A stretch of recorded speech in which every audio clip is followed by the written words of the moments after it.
اپنے اپنے دل سے پوچھو، بڑے ٹیسٹ کراتے ہو، بڑی ایکو کراتے ہو اور بڑے کچھ کراتے پھرتے ہو، کبھی کبھی یہ بھی دیکھا کرو ڈاڈا کتنا ہو گیا ہے، معاف کیوں نہیں کرتا، اسے پیار کیوں نہیں آتا، اسے رونا کیوں نہیں آتا، اس میں درد کیوں نہیں پیدا ہوتا۔ یہ بھی تھوڑا سا دیکھا کرو کہ اس کا معیار اس حوالے سے اتنا سخت کیوں ہو گیا ہے، اس میں نرمی نہیں آتی، کسی کے لیے تڑپتا ہی نہیں، وہ بھی کوئی دل ہے کہ دل ہو اور تڑپ ہی نہ ہو۔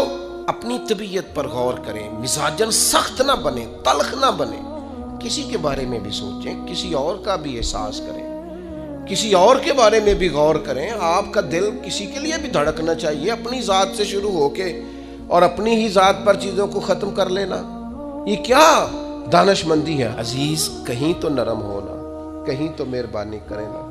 لیکن آج میں دیکھتا ہوں طبیعت میں نرمی نہیں، لوگوں کے احساس نام کی چیز نہیں۔ میرے سے میری زندگی شروع ہو کر میرے اوپر میری زندگی ختم ہوتی ہے۔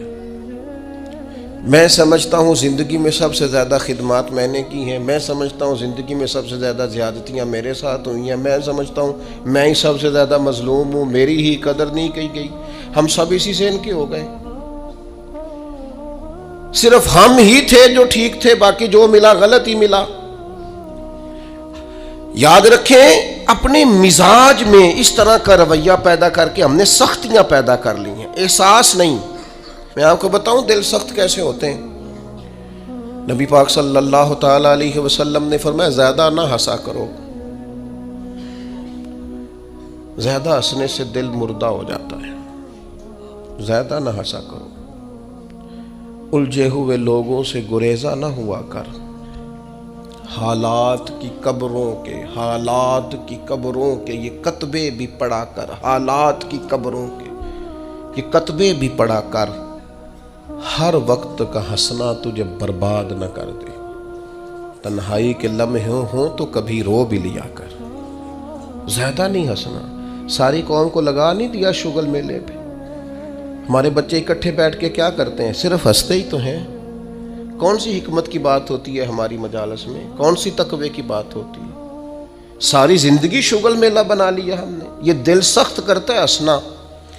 حضرت یحییٰ ابن معاذ فرماتے ہیں زیادہ روٹی نہ کھایا کرو، دل سخت ہو جائے گا، تمہاری طلب ہی صرف روٹی رہ جائے گی، کھانا ہی رہ جائے گا۔ حضرت عیسیٰ علیہ السلام فرمانے لگے زیادہ نہ بولا کرو، اپنے جملوں کو بے وقت نہ کرو، اپنے لفظوں کی قدر پہچانو۔ جو لوگ زیادہ بولتے ہیں ان کے دل سخت ہو جاتے ہیں۔ آپ کی باتیں تھوڑی ہوں، معنی خیز ہوں، حکمت امیز ہوں، تھوڑے جملے ہوں، جچی تلی نپی شستہ شائستہ گفتگو ہو، وہ کیا کرے گی؟ وہ دل کو نرم کرے گی۔ لیکن بہت باتیں کرنا، بہت باتیں کرنا، بہت باتیں کرنا، نتیجتاً انسان کے دل کو، یہ تو بدگمانیاں ہوتی ہیں نا، بدگمانیاں یہ دلوں کو سخت کر دیتی ہیں۔ ہم جو برا سوچتے ہیں نا، لوگوں کے بارے میں بری رائے رکھتے ہیں، تو آہستہ آہستہ ہم جس کے بارے میں برا سوچتے ہیں پھر اسے اپنا دشمن سمجھنے لگتے ہیں، ہمارا دل اس کے حق میں سخت ہونے لگتا ہے۔ حتیٰ کہ وہ آدمی مصیبت میں، مشکل میں آئے تو معاذ اللہ ہمارے دل کو تسکین پہنچتی ہے کہ دیکھو نا ہمارا دشمن تھا، حالانکہ دشمن مرے تو خوشی نہ کریے، سجنا بھی تے مر جانا ہے، سجنا بھی تے مر جانا ہے، اڈیگر تے دین آیا ہے محمد، اوڑک نو ڈوب جانا ہے۔ میرے عزیز یہ بہت بدگمانیاں، بہت۔ ایک پڑھا لکھا نوجوان ایک دن آیا اور ایم فل کر رہا ہے بچہ،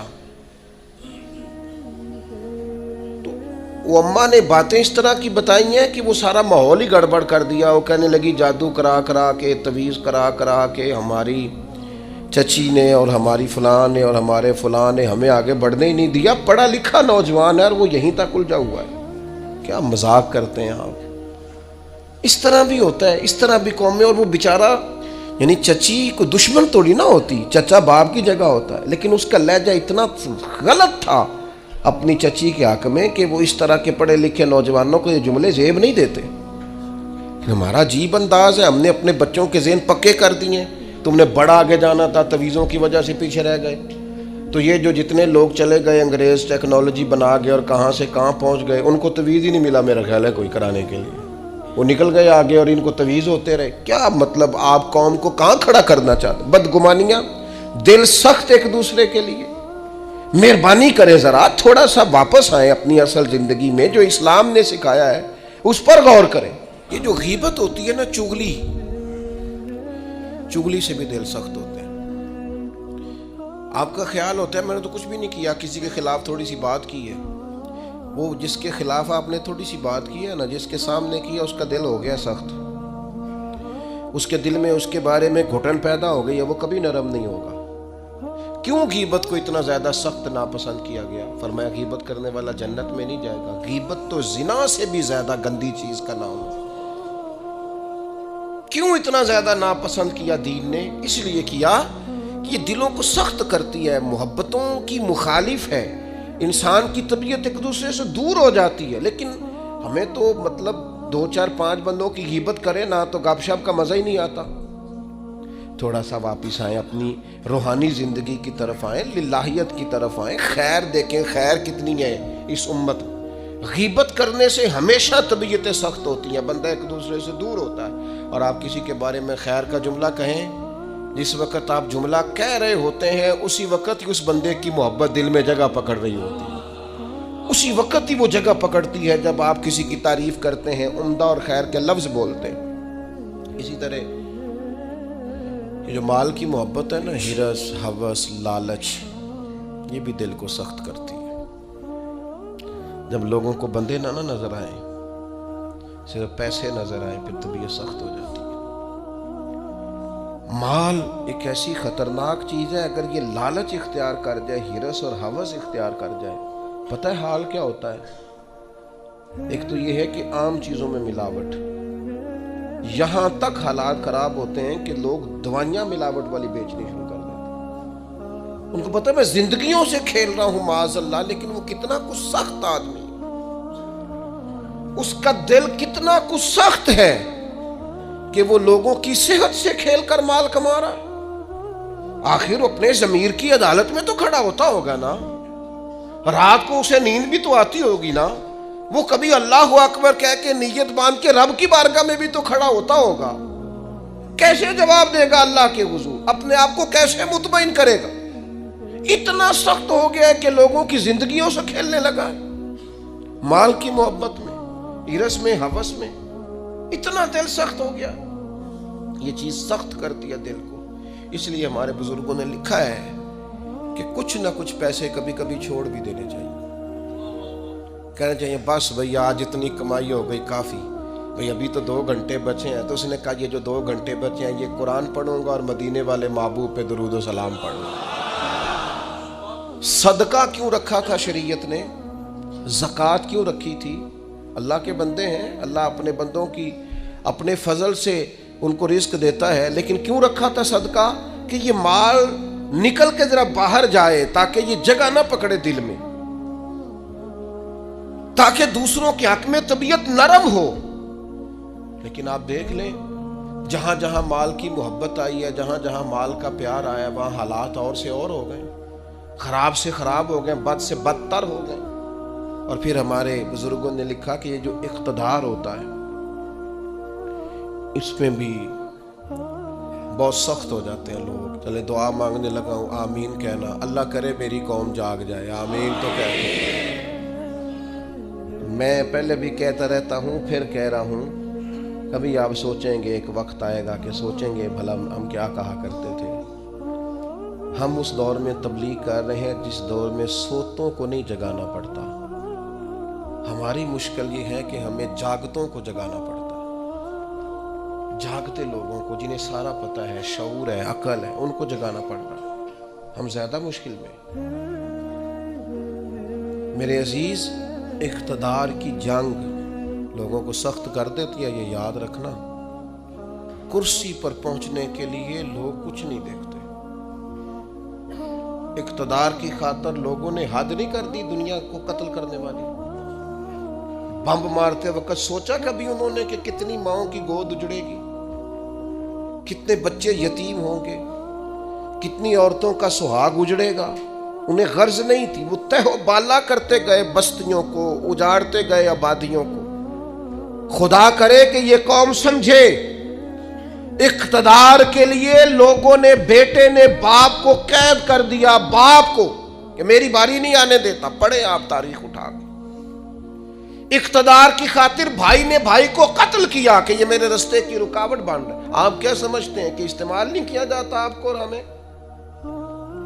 لوگوں نے اپنے رستے میں آنے والے سگے خون کے رشتے کاٹ کے رکھے، اتنے سخت ہو گئے لوگ، صرف اقتدار چاہیے تھا۔ اور میرے رسول پاک صلی اللہ تعالی علیہ وسلم نے صحابہ سے فرمایا، کسی قوم میں جہاد کے لیے جب جانا نا تو وہاں جو سرسبز درخت ہو وہ درخت نہ کاٹنا، وہاں کے فصلیں نہ تباہ کرنا، عورتوں اور بچوں پر اور بوڑھوں پر جب تک ہتھیار نہ اٹھائیں حملہ نہ کرنا۔ کیوں کہ اسلام جو جنگ کرتا ہے وہ جنگ بھی اللہ کے دین کی حکومت قائم کرنے کے لیے کرتا ہے۔ انسانوں کے اقتدار کی جنگ نہیں ہوتی کہ فلاں کو مسلط کرنا ہے تو فلاں کو مسلط کرنا ہے۔ اقتدار کا مزاج ہی یہ ہے۔ حکومت ہی کر رہا تھا نا ہلاکو خان، ایک کرسی چاہیے تھی نا، تو دجلہ کی نہر کا اس نے یہ حال کر دیا تھا کہ لوگ جو وہاں جاتے تھے وہ کہتے تھے ہمیں لگتا تھا یہ پانی نہیں بہتا، خون بہتا ہے دریائے دجلہ، خون ہی خون، دریا اور نہر خون سے بھر گئی۔ اور انسان کی کھوپڑیاں کاٹ کے، یہ ہم نے بھی یہاں مینار بنایا ہے تو ایک ترتیب ہے کہ اتنا اونچا مینار چلا گیا، انسانوں کی کھوپڑیاں کاٹ کے اس نے کہا ان کا مینار بناؤ۔ کیوں؟ مجھے حکومت کرنی ہے۔ لوگوں کے دلوں میں رعب ڈلے گا، نہ سمجھ آئے تمہیں، اور ابھی بھی خبر نہ پتا چلے کہ لوگ اقتدار کے لیے کیا کرتے ہیں۔ آؤ پھر تمہیں دمشق کے بازار میں لے چلوں، حسین ابن علی کا سر نور۔ آج اگر سب کو پتا ہے کہ یہ جنتی جوانوں کے سردار ہیں تو شمر کو نہیں پتا تھا، عبید اللہ ابن زیاد کو نہیں پتا تھا، یزید کو نہیں پتا تھا، لیکن حسین ابن علی کا سر انور نیزے کی نوک پہ چڑھ گیا اور دمشق کی گلیوں میں وہ پھرایا گیا۔ کیا چاہیے تمہیں؟ تم نے اولاد رسول ہی ساری شہید کر دی، حضور کے جگر پارے تڑپا دیے، آخر کیا چاہیے تھا؟ تو پلٹ کے دیکھ لو تو جنگ کرسیوں کی نکلی۔ کسی کو کوفے کی گورنری چاہیے تھی، کسی کو رے کی حکومت چاہیے تھی، کسی کو حمص کا صوبہ چاہیے تھا، کسی کو دمشق کی حکومت چاہیے تھی، کوئی پورا اقتدار چاہتا تھا۔ اقتدار کے اس نشے میں تو رسول اللہ کی اولاد آئے تو لوگ نہیں دیکھتے، تو تیرے میرے بچوں کو دیکھیں گے، ہماری اولادوں کو دیکھیں گے۔ پتہ نہیں کب شعور کی آنکھیں کھولو گے، پتہ نہیں کب سوچو گے، کب سمجھو گے، کس وقت چیزوں پر غور کرو گے۔ اقتدار کی جنگ میں تو وہ لوگ آئے نا جو رسول اللہ کے کندھوں پہ نظر آتے تھے تو لوگ انہیں بھی نیزوں کی نوک پہ کھڑا کر دیتے، اتنے سخت ہو جاتے۔ خدا را مزاج سمجھو، مزاج کیا ہے۔ لیکن وہ ہم پتہ نہیں کس خواب غفلت کا شکار ہے۔ اللہ جانے کہاں جا کے آنکھ کھلے گی، اللہ جانے کہاں جا کے ہوش آئے گی، کہاں جا کے سمجھ آئے گی۔ خدا را چیزوں کو لیں ضرور، لیکن ان کو اس حد تک لیں جس حد تک وہ ہیں، جس حد تک نہیں ہیں اس حد تک نہ جائیں۔ اتنے جذباتی نہ ہو ان معاملات کے اندر، ایک دوسرے کو سمجھیں، غور کریں۔ اور پھر جس بندے میں بھی تکبر ہوتا ہے وہ سخت دل ہوتا ہے، جس میں بھی ہوتا ہے۔ برادری کا تکبر ہو کہ میں چودھری صاحب ہوتا ہوں وہ بھی ڈاڈا ہے، علاقے کا تعصب ہو اس کے اندر کہ میں فلاں علاقے کا ہوں تو وہ بھی سخت ہے۔ علم کا تکبر آ جائے وہ بھی سخت ہے۔ اس کو یہ پتا ہو کہ میری بڑی پذیرائی ہے اور مجھے بڑی دنیا جانتی ہے اور میں بیٹھ جاؤں تو پھر بھی بڑی بات رش ہوتا ہے، اور میں چلوں تو وہاں بھی اللہ ماشاءاللہ خدا معاف کرے تکبر آتا ہے۔ کوئی بھی ایسی چیز جو دماغ پہ سوار ہو جائے وہ متکبر کرتی ہے انسان کو۔ یہ چیزیں اپنے سے جیسے جیسے دور کریں گے ویسے ویسے عاجزی نصیب ہوگی، اور جیسے جیسے عاجزی نصیب ہوگی ویسے ویسے دل نرم ہوگا، اور جیسے جیسے دل نرم ہوگا رب کی مخلوق کا پیار بھی آئے گا، رسول اللہ کے دروازے کی گدائی بھی آئے گی۔ اور ایک بات اور ہمارے بزرگوں نے لکھی ہے کہ جو مفادات کی جنگ ہوتی ہے نا، مفادات کی جنگ وہ بھی دل کو سخت کرتی ہے۔ مفادات کی جنگ. مجھے بتائیے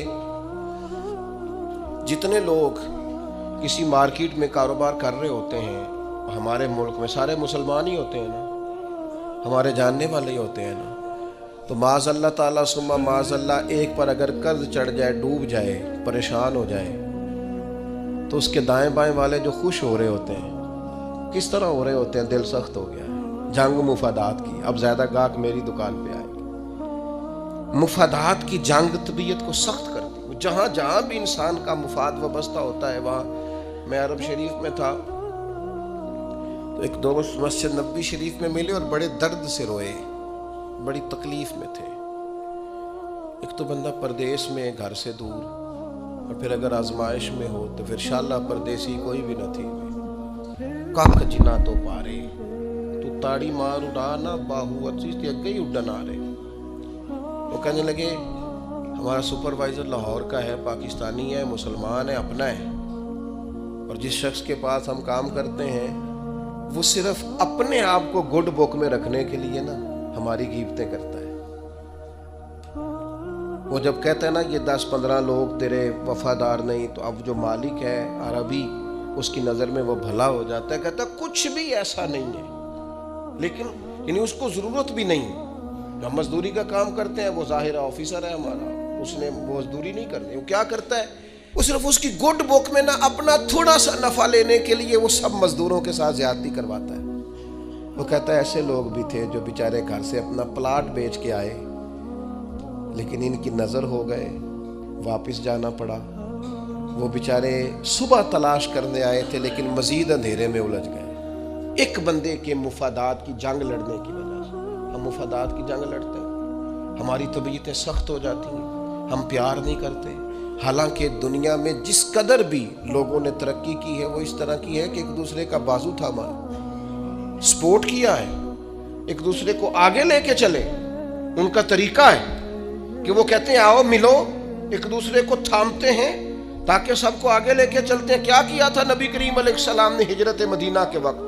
فرمایا انصار اور مہاجرین ذرا بھائی بھائی بن جاؤ, ذرا ایک دوسرے کو کاروباروں میں شریک کر لو, اپنے گھروں میں رہائش دے لو. اس لیے کہ کھانا پینا رہنا مضبوط ہوگا تو تبلیغی کام آگے چلے گا, دین بھی تبھی تو پھیلے گا. لیکن ہمارا مزاج اتنا سخت ہو گیا ہے, طبیعت اتنی سخت ہو. میں نے پہلے بھی ایک دفعہ کہا تھا, پھر کہتا ہوں, میں نے یہ دور دیکھا ہے. یتیم ہو جاتے ہیں نا کسی کے بچے, تو 2-3 مہینے لوگ آ کے پوچھتے ہیں کوئی حکم ہوا ہے تو دسیا جی. پھر 4-5 مہینے گزرتے ہیں, کہتے 4 بھرا نے کام کیوں نہیں کرتے, محنت کرن نہ نالے کوئی ابا ہے جی تیرے اندر ٹر گیا, بڑا کچھ چھڑ کے گیا ہے. لوگوں کی اسی وقت طبیعت سخت ہو جاتی ہے, اور بعض باتیں آپ کو ایسی بھی سننی پڑتی ہیں کہ وہ کلیجہ کاٹ کے لے جاتی ہیں کہ یار یہ تو بات ہی نہیں تھی جو انہوں نے کر دی. وہ جی فلانی جگہ فلاں پلاٹ تھا, وہ کدھر گیا, وہ سنا ہے فلاں جگہ. اچھا بہت ساری ڈھیر ساری ایسی باتیں دنیا میں عام ہوتی ہیں جن کا سرے سے کوئی وجود ہی نہیں ہوتا, اور کسی کو وہ بات کرنے کی. دیکھیں اگر کسی کے بچے کو پلاٹ بیچتے ہیں تو پلاٹ ابے کا تھا. آپ ڈسکس کس لحاظ سے کر رہے ہیں بھائی, آپ کس لحاظ سے کر رہے ہیں؟ تکلیف پہنچائی جاتی. کیوں؟ دل سخت ہے. حالانکہ رسول پاک علیہ السلام کی بارگاہ میں حاضر ہو کے ایک شخص نے کہا تھا حضور دل بڑا ڈاڈا ہو گیا, اور صحابہ محسوس کرتے تھے, صحابہ اس بیماری کو سمجھتے تھے. یا رسول اللہ دل سخت ہو گیا, کیا کروں؟ فرمایا کوئی یتیم ملے تو اس کے سر پہ ہاتھ پھیرا کر, اللہ تیرے دل کو نرمی عطا فرمائے. یتیموں کے سروں پہ ہاتھ رکھا کر, قلب نرم ہوگا, دل نرم ہو. دیکھیں اللہ تعالیٰ نے حضور کو حوصلے کا پہاڑ بنایا ہے.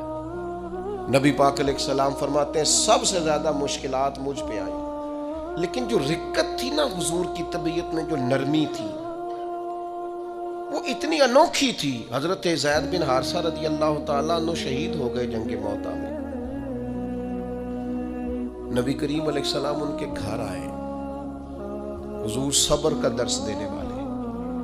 500 کے قریب کم و بیش احادیث و آثار آپ کو ملیں گے صبر کے عنوان پر, 100 کے لگ بھگ آیات ملیں گے. حضور صبر کا درس دینے والے. لیکن کریم ان کے گھر گئے, ان کی بیٹی سرکار کے سامنے حاضر ہوئی تو بیٹی باپ کی یاد میں رو پڑی. حضرت سعد بن عبادہ کہتے میں بھی حاضر تھا, بیٹی روئی تو حضور بھی رو پڑے. میں نے عرض کی حضور آپ بھی روتے ہیں، یہ آنسو آپ کے بھی نکل آئے؟ تو حضور فرمانے لگے یہ ایک محبت کرنے والے کے لیے اظہار محبت ہے۔ یہ جو آنسوؤں کا نکل آنا، یہ جو دل کا نہ، بلکہ حضرت سعد ابن عبادہ ایک دفعہ بیمار ہو گئے تھے، تو نبی کریم ان کو بیماری میں دیکھنے گئے تو ان کو بیمار دیکھ کے حضور رو پڑے۔ یار یہ حالت ہو گئی ہے اس کی، یہ نرم دلی نبی کریم کی، رقت قلبی، حضور کے قلب اطہر پر جو نرمی ہے، سخت نہ ہو، ڈاڈی زندگی نہ گزارو۔ اشداء علی الکفار، کافر کے لیے سخت ہوں گے، رحماء بینہم، آپس میں تو مہربان رہ کے وقت گزارنا ہے۔ نبی کریم صلی اللہ تعالیٰ علیہ وسلم سے عرض کیا گیا حضور دل سخت ہو گیا ہے، تو اللہ کے محبوب علیہ السلام نے فرمایا قرآن مجید کی تلاوت کیا کریں، اللہ دل کو نرمی عطا کر دے۔ یہ قرآن مجید نا یہ شفا ہے، وَنُنَزِّلُ مِنَ الْقُرْآنِ مَا هُوَ شِفَاءٌ وَرَحْمَةٌ لِّلْمُؤْمِنِينَ، یہ قرآن مجید شفا ہے مومنوں کے لیے، اور ایک مقام پہ فرمایا شفاء لِمَا فِی الصُّدُورِ، یہ دلوں کے لیے شفا۔ آپ جب قرآن مجید پڑھیں گے، تلاوت کریں گے تو دل پاک ہوگا، صاف ہوگا۔ آج میں بڑے شوق سے کلام سنتا ہوں بزرگوں کا، آپ بھی سنتے ہیں، میاں صاحب کے کلام کا کیوں اثر ہوتا ہے دل پر، کیوں لوگ رونے لگتے ہیں؟ مختلف بزرگوں کی نعتیں سن کر کیوں دل پہ اثر ہوتا ہے، لوگ رونے لگتے ہیں؟ اس لیے کہ ان کے مفاہیم کا ہمیں پتہ ہے۔ قرآن مجید کی تلاوت سن کر کے دل پر اثر کیوں نہیں ہوتا؟ اس لیے کہ ہم نے ترجمے سے سیکھا ہی نہیں۔ اگر کبھی ہمیں اس کے مفہوم کا پتہ چلے تو ہمیں ڈھیر سارا رونا آئے، ہمارا دل صاف ہو جائے، بہت ساری جگہوں پہ چوٹ لگے، تو نبی پاک علیہ السلام نے ایک حال دل کی سختی کا قرآن مجید کی تلاوت کو بتایا۔ ایک مقام پہ نبی پاک علیہ السلام نے خود ارشاد فرمایا ہر چیز کو زنگ لگ جاتا ہے، جیسے لوہے کو زنگ لگ جاتا ہے، فرمایا اسی طرح دلوں کو بھی زنگ لگ جاتا ہے، دل بھی زنگ آلود ہو جاتے ہیں، دلوں کو زنگ لگ جاتا ہے۔ اور زنگ، یہ غور کریں، یہ دل کا زنگ نا تھوڑا غور کریں تو پتہ ویسے چل جاتا ہے لگا ہوا ہے آج کل کے نہیں۔ کوئی چیز باہر پڑی رہے نا تو وہ اس کو زنگ لگ جاتا ہے، کہتے ہیں یہ بارش میں پڑی رہی، دیکھا نہیں، زنگ آلود۔ یہ دل بھی ایسے ہی پڑا رہے نا، کبھی ذکر نہ کرے، کبھی درود و سلام نہ پڑھے، کبھی تلاوت قرآن مجید نہ کرے، کبھی رات کو اٹھ کے روئے نہ، تو اس کو بھی زنگ لگ جاتا ہے۔ تو حضور نے فرمایا ہر چیز کا زنگ اتارنے کا آلہ ہوتا ہے۔ کیا کہتے ہیں؟ ہمارے لوہے کو زنگ لگ جائے تو کس چیز سے اتارتے ہیں؟ ریگ مارتے ہیں۔ حضور نے فرمایا ہر چیز کا زنگ اتارنے کا آلہ ہوتا ہے، جب دل کو زنگ لگ جائے تو اللہ کا ذکر کرو، دلوں کا زنگ اتر جائے گا۔ اللہ کی یاد کرو، تسبیح پڑھو، اللہ کی حمد کرو، اللہ کی تکبیر بیان کرو۔ یہ جو صوفیاء ذکر کراتے تھے نا، بار بار ضربیں لگتی تھی تو اس سے دل کا زنگ ہی تو اترتا تھا۔ اور ایک بات تمام صوفیاء نے لکھی ہے، وہ کہتے ہیں صحبت صالح سے بھی زنگ اترتا ہے۔ اچھے لوگوں کے پاس بیٹھیں تو دلوں کا زنگ اترتا ہے، اور برے لوگوں کے پاس بیٹھیں تو دلوں پہ زنگ چڑھتا ہے۔ آپ برے لوگوں کی صحبت میں بیٹھیں، معاذ اللہ جو دنیا دار ہیں، جو آپ کو کہیں گے چھوڑو یار تم کس چکر میں پڑ گئے، دنیا بڑی میٹھی ہے اور یہی دنیا میں ہی سارے ذائقے ہیں، آپ ایسے لوگوں کی طرف جائیں تو آپ محسوس کریں گے دل زنگ آلود ہو گیا۔ چنگیاں دے لڑ لگی ساں میری چولی چ پھل پئے، پیڑیاں نال میں رل گئی تے میرے اگلے بھی ڈول گئے۔ تو یہ بری صحبت جو ہوتی ہے یہ نقصان دیتی ہے۔ تو یہ کچھ علاج ہیں، یہ کریں، اس سے دل کا زنگ دور ہوگا۔ یہ واہ واہ سے بھی زنگ چڑھتا ہے، میرے جیسے لوگوں کی تعریفیں ہوتی ہیں نا، اور یہ بہت بڑی مصیبت ہے، اس سے بھی زنگ چڑھتا ہے۔ اس سے خوشامد، تعریف، مزاج، ہم نے دیکھا ہے، امام غزالی فرماتے ہیں جب کوئی علم پڑھنے کے لیے بیٹھتا ہے تو تکبر کا بوٹا لگتا ہے، اور پھر جیسے جیسے وہ علم پڑھتا جاتا ہے وہ پودا جوان ہو کے درخت بنتا جاتا ہے۔